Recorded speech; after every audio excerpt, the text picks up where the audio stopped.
अस्सलाम वालेकुम एवरीवन। उम्मीद है आप सब खैरियत से होंगे और अगर आप हमारी वीडियोस देख रहे हैं तो प्लीज़ इनको लाइक शेयर और कमेंट कर दिया करें नीचे। मुझे तो लगता है मैं जितनी वीडियोस अपलोड कर रही हूँ वो कोई खलाई मखलूक ही देख रही है, ना कोई कमेंट्स करता है, ना कोई रिप्लाई करता है, ना कोई नीचे से व्यूज़ आते हैं कि पता चले भाई कोई देख रहा है। पता नहीं मेरी वीडियोस जा कहाँ रही हैं। तो अगर आप लोग देख रहे हैं तो प्लीज़ लाइक शेयर और सब्सक्राइब कर दें और कमेंट प्लीज़ लाजमी किया करें, जिससे मुझे पता चले कि हाँ कोई ह्यूमन बीइंग भी देख रहे हैं इसको। और इंशाल्लाह फिर आपके कमेंट से अंदाज़ा होगा मुझे, तो मैं कुछ बेहतरी लेके आ सकूँगी। वीडियोस पसंद आ रही हैं, नहीं पसंद आ रही, कोई कमी बेशी है तो आप हमें बताएंगे तो इंशाल्लाह उस पर मैं काबू करने की कोशिश करूँगी। बाकी अल्लाह ताला आपको खुश रखे। आप सभी बहुत अच्छे लोग हैं, लेकिन मुझे पता चले कि लोग ही हैं, पता नहीं खलाई मखलूक ना हो। तो यहाँ जी हमारी मिर्चें सूख रही हैं। हम मिर्चें अपनी उधर से पिसवाते हैं, यानी पहले लेके आते हैं, फिर इनको खुश्क करते हैं, धो के फिर खुश्क करके इनकी डंडियाँ तोड़ी जाती हैं और फिर इनको पीसने के लिए भेजा जाता है। लेकिन जब इनकी डंडियाँ तोड़ी जाती हैं तो जो छींकें लगती हैं उसके बाद फिर बंदे का बुरा हाल हो जाता है। और बड़े बड़े जो तुरम खान होते हैं उनकी भी बस हो जाती है, क्योंकि उनसे भी ये काम नहीं हो सकता। बड़े लोगों ने दावा किया, लेकिन जब वो आके बैठे ऊपर तो फिर वो भाग गए। तो आप लोग भी एहतियात कीजिएगा। अगर आप इसको तोड़ने लगते हैं तो काइंडली बच्चों से ये काम मत करवाएं, वरना बच्चों के आँखों को हाथ लगा लेते हैं और उनकी हालत बुरी हो जाएगी, फिर आपको परेशानी होगी। तो यहाँ जी बर्तन पड़े थे हमारे धोने वाले, लेकिन उससे पहले हमें गूंदना था आटा, क्योंकि आज हमारी आटे की देर हो रही थी और बर्तन रह गए थे। तो फिर पहले आटा गूंदा पे यहाँ मैंने देखा तो हमारा नमक ही ख़त्म है, तो फिर मैं नमक लेके आई। फिर यहाँ आटा गूंदा जाएगा और आज मैं आपको दिखाऊंगी कि मैं तंदूर पे रोटियाँ कैसे लगाती हूँ। और आपको तंदूर की रोटियाँ पसंद हैं या नहीं तो आप हमें कमेंट करके लाजमी बताइएगा, क्योंकि बहुत सारे लोग कहते हैं हमें तो जी तंदूर की रोटियाँ पसंद ही नहीं है। और मुझे तो लगता है वही लोग ज़्यादा कहते हैं जिनको बनानी नहीं आती, वरना हो सकता है किसी को खानी पसंद भी ना हो, लेकिन जितना मैंने देखा है तो सभी को पसंद होती है तंदूर की रोटी, स्पेशली गर्मियों में। और फिर अगर विद लस्सी हो तो क्या ही बात है।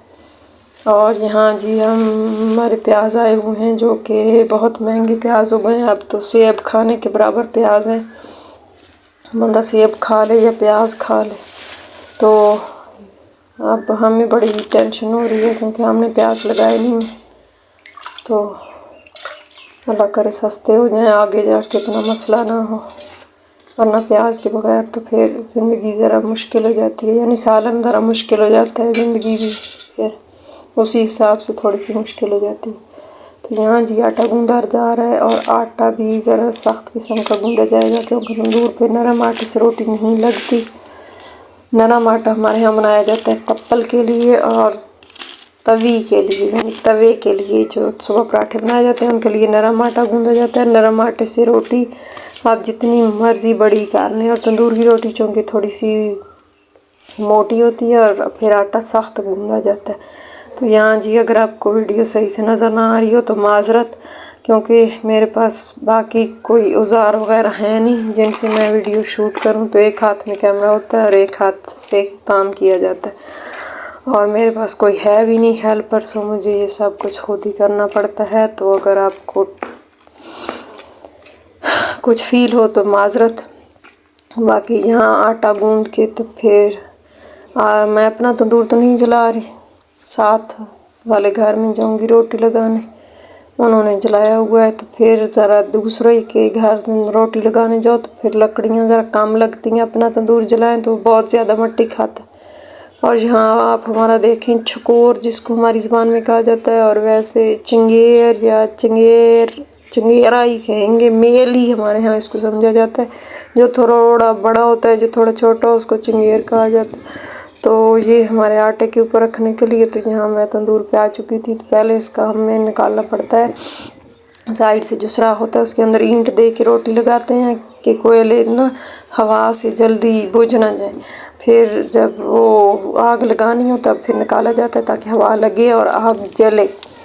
तो यहाँ जी आग जल रही है और लकड़ियाँ हैं हमारी कपास की, और इससे तंदूर की रोटी अच्छी बनती है। फिर जब हमारी कपास लगती है तो फिर हम सारी लकड़ियाँ खुद नहीं काटते, बस किसी मज़दूर से कटवा लेते हैं। फिर कटवा के फिर वो रख लेते हैं और सर्दियों में यूज़ नहीं करते। सर्दियों में क्योंकि चूल्हा जलाना होता है तो वो फिर मोटी लकड़ियाँ जलाई जाती हैं। ये फिर गर्मियों में काम आती हैं।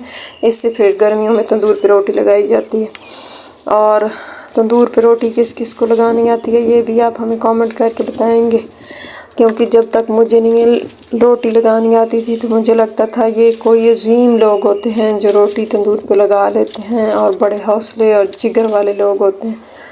लेकिन जब मुझे लगानी आ गई तो फिर मुझे लगा इतना मुश्किल नहीं है, और जितना कि मैं उनको कोई महान हस्ती समझती थी इतनी भी बड़ी बात नहीं है। लेकिन सच में ये है कि जितना को वो लोग हमें शो ऑफ करते हैं ना, जो आपको काम नहीं आता और लोग आपको जता के कि आपको ये काम नहीं आता, आप तो निकम्मे हैं दुनिया के, तो ऐसा कुछ नहीं है। आपने ज़्यादा फील नहीं करना अगर आपको तंदूर पे रोटी ना लगानी आती हो। ये कोई बड़ा मुश्किल काम नहीं है। जहाँ आपने इतने काम सीखे होंगे ना ज़िंदगी में तो ये भी सीख सकते हैं, कोई मुश्किल काम नहीं है और फील करने वाली ज़रा भी बात नहीं है। क्योंकि मैंने इतना कुछ फील किया तो मुझे पता है कि बंदे पे क्या गुजरती है। आप खुद ही टेंशन ले के हलकान होते रहते हैं, किसी का कुछ नहीं जाता, कहने वाले कह के चले जाते हैं। तो अगर आपको तंदूर पे रोटी आती है तो गुड, नहीं आती तो कोई मसले वाली बात नहीं है, आप वो भी सीख सकते हैं।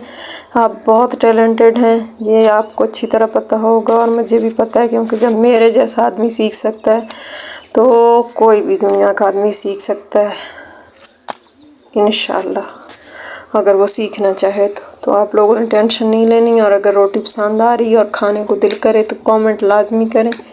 इंशाल्लाह ज़िंदगी ने मौका दिया तो आपको ज़रूर खिलाएंगे अगर मुमकिन हुआ। और ये रोटी फिर खाई जाती है जी तंदूर के साथ गर्मा गर्म, और अगर इसके साथ हो शोरबे वाला सालन तो फिर और मज़े की बात है।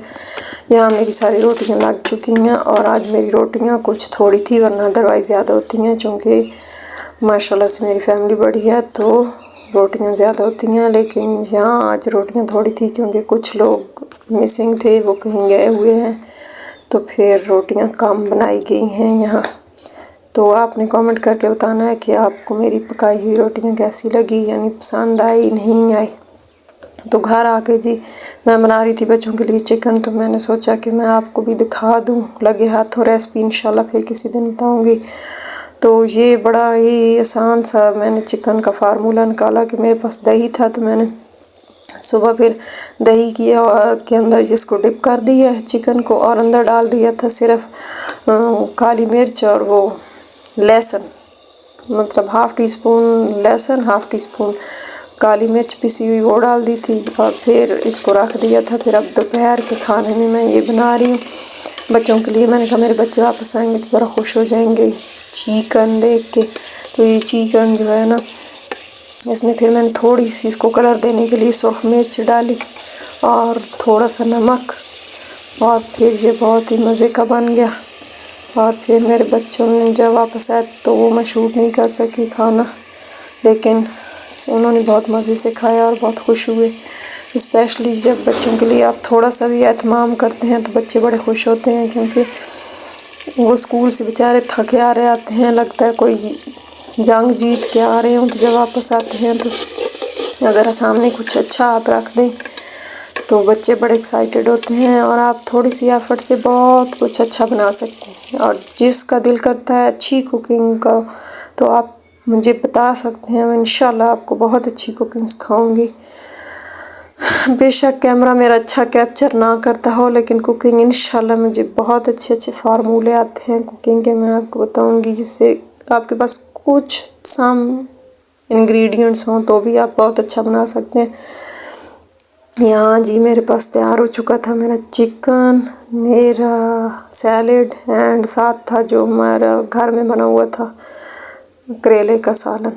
तो को फिर मैंने बच्चों के लिए बना के रख दी और डेकोरेट करके मैंने कहा मेरे बच्चे आएंगे तो ज़रा खुश हो जाएंगे, हैप्पी हैप्पी। तो आपने अपने बच्चों के लिए क्या बनाया आप हमें कमेंट करके बता सकते हैं। और अगर वीडियो पसंद आए तो लाइक शेयर और सब्सक्राइब लाजमी करें और कमेंट भी लाजमी करें। तब तक के लिए अल्लाह हाफिज़।